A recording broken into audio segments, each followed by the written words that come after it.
নেতা, জনপ্রিয় নেতা অধ্যক্ষ হোসনি মোবারক বাবুল ভাই, উপস্থিত পত্র ইউনিয়নের নেতৃবৃন্দ, উপস্থিত মুসল্লিয়ান, আমাদের শ্রদ্ধাভাজন পিতৃ সমতুল্য মুসল্লিয়ান এবং স্নেহের ছোট ভাই ও বোনেরা এবং এলাকাবাসীর প্রতি সকলের প্রতি আবারও সালাম।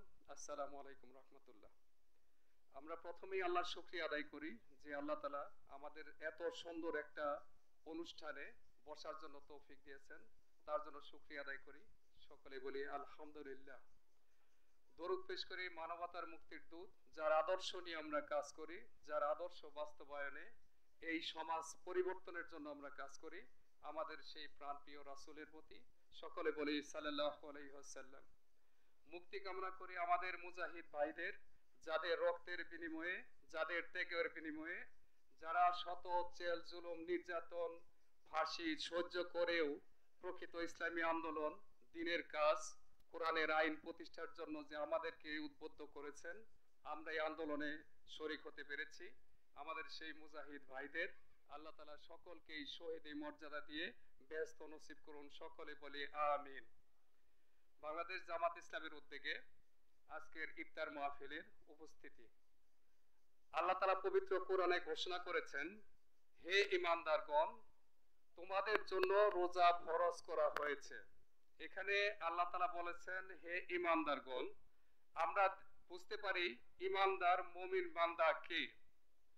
যারা এই রমজান মাসে অনেক কষ্ট করে রোজা রাখে তাদেরকে আল্লাহ তাআলা ঈমানদার বলেছেন।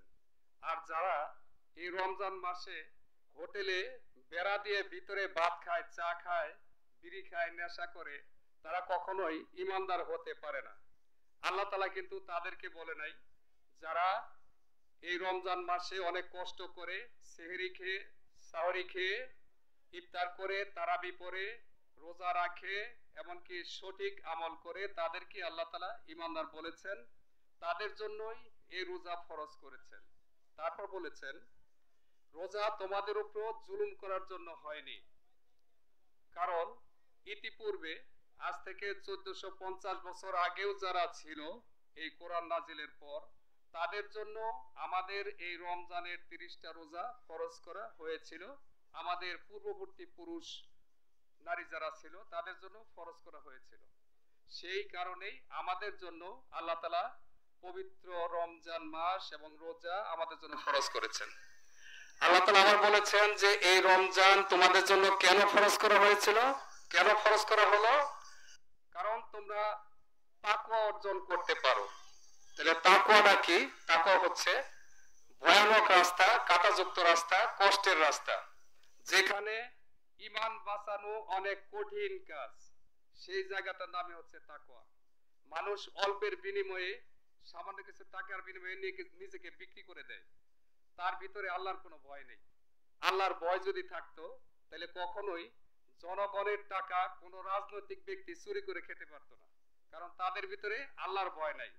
তাদের ভিতরে আছে নিজের স্বার্থ, নিজে কিভাবে বড় হবে, মানুষকে ঠকায় কিভাবে চলা যাবে, ক্ষমতা কিভাবে ধরে রাখা যাবে, এই চিন্তা তাদের।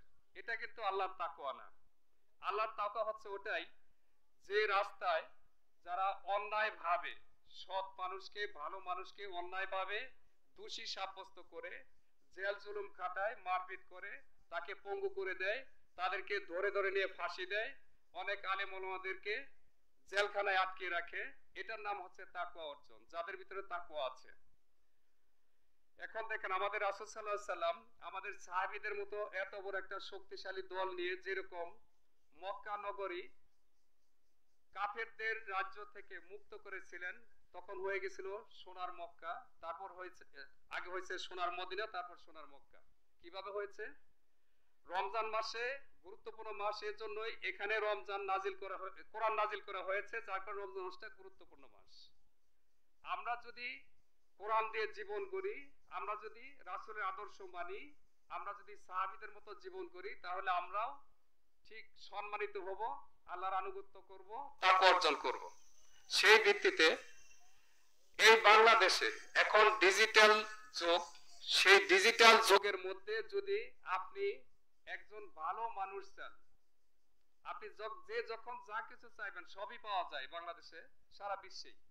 কিন্তু যদি একজন ভালো মানুষ চান যে আমি একজন ভালো মানুষ চাই, এটা মনে হয় কোনো ব্যক্তি, কোনো প্রতিষ্ঠান, কোনো দল দিতে পারবে না। তবে আমি আপনাদেরকে বলতে পারি, বাংলাদেশে একমাত্র একটা দলই আছে, বাংলাদেশ জামাত ইসলাম। যে জামাত ইসলাম এই বাংলাদেশের জনগণের জন্য, বাংলাদেশকে পরিচালনা করার জন্য, বাংলাদেশের নেতৃত্ব দেওয়ার জন্য ভালো মানুষ, সৎ মানুষ, যোগ্যতা অর্জনকারী এবং দক্ষতার সাথে কোরআন হাদিসের আলোকে জ্ঞানান্বিত এরকম সৎ ব্যক্তি, ভালো মানুষ দিয়ে দেশ পরিচালনার জন্য বাংলাদেশ জামাত ইসলামী উপহার দিতে পারবে। আপনারা একমাত্র জামাতের কাছেই ভালো মানুষ আপনারা পাবেন। যে ভালো মানুষের ভিতরে কোনো চাঁদাবাজি, ধান্দাবাজি, কোনো দখলবাজি, কোনো মানুষের অধিকার ঠকানোর চিন্তা তাদের ভিতরে থাকবে না। যে ভালো মানুষের ভিতরে পরের সম্পত্তির কোনো লোভ থাকবে না, সেটাই হচ্ছে ভালো মানুষ। তবে আমরা বর্তমান যুগে যেভাবে দেখতেছি, আমাদের অনেক রাজনৈতিক দল যারা লুটপাট করে খাইতেছে, এগুলাকে ভালো মানুষের মধ্যে বলা যাবে না, এদেরকে ইমানদারও বলা যাবে না। যারা রোজা রাখে না, রোজা দিলেও যারা হোটেলে বেড়া দিয়ে ভিতরে ভাত খায়, ভিতরে চা খায়, বিড়ি খায়, তো এই জন্য বলি যে বাংলাদেশে একমাত্র দল বাংলাদেশ জামাত ইসলামী কোরআন হাদিসের আলোকে মানুষকে সৎ, যোগ্য এবং দক্ষতার ভিত্তিতে নেতৃত্ব তৈরি করতেছে এবং কি ভালো মানুষ তৈরি করতেছে, যাতে আগামী দিনে এই দেশটাকে পরিচালনা করতে পারে কোরআনের আইনে। এখন আমরা যদি কোরআনের আইন দিয়ে দেশ পরিচালনা করি, ঠিক যেমনটি রাসূল সাল্লাল্লাহু আলাইহি সাল্লাম মদিনায় হিজরতের পর কোরআনের আইন প্রতিষ্ঠার কারণেই সোনার মদিনা হয়েছিল, মদিনা থেকে মক্কা বিজয়ের পর কোরআনের আইন দিয়ে মক্কা পরিচালনার জন্য সোনার মক্কা হয়েছে।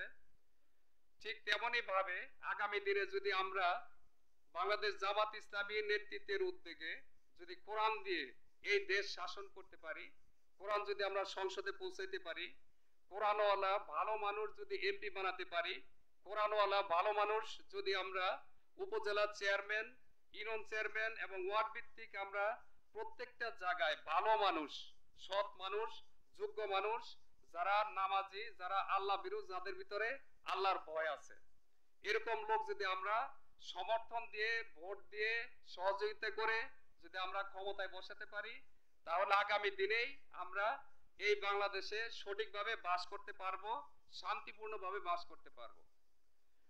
আমি কথা বেশি বাড়াতে চাচ্ছি না, আপনাদেরকে এটাই আহ্বান জানাচ্ছি এই সংগ্রামপুর ইউনিয়নবাসীকে, আগামী দিনে এমপি নির্বাচন, জাতীয় নির্বাচন, আমাদের সম্মানিত এমপি প্রার্থী উনি আপনাদের সামনে উপস্থিত আছেন, অধ্যক্ষ হোসনে মোবারক বাবুল ভাই।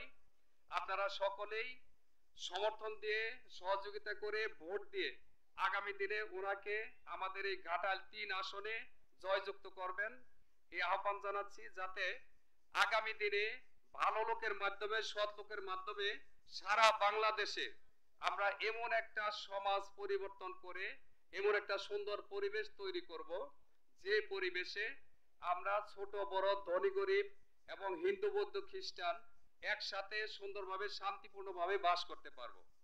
এবং কি আমাদের যে নাগরিক অধিকার, এই অধিকারটা আমরা সঠিকভাবে পাবো, কোনোদিন অধিকার থেকে আমরা বঞ্চিত হব না। সেই কারণেই আগামী দিনে আপনারা সকলেই বাংলাদেশ জামাত ইসলামীকে সহযোগিতা করবেন, ভোট দিবেন, জামাত ইসলামের নেতৃবৃন্দকে বিজয়ী করার জন্য আপনারা সকলেই চেষ্টা চালাবেন, সেই আহ্বান জানিয়ে আমার আলোচনা শেষ করছি। আসসালামু আলাইকুম রহমতুল্লাহ। বাংলাদেশ জিন্দাবাদ, বাংলাদেশ জামাত ইসলামী জিন্দাবাদ। আসসালামু আলাইকুম রহমতুল্লাহ।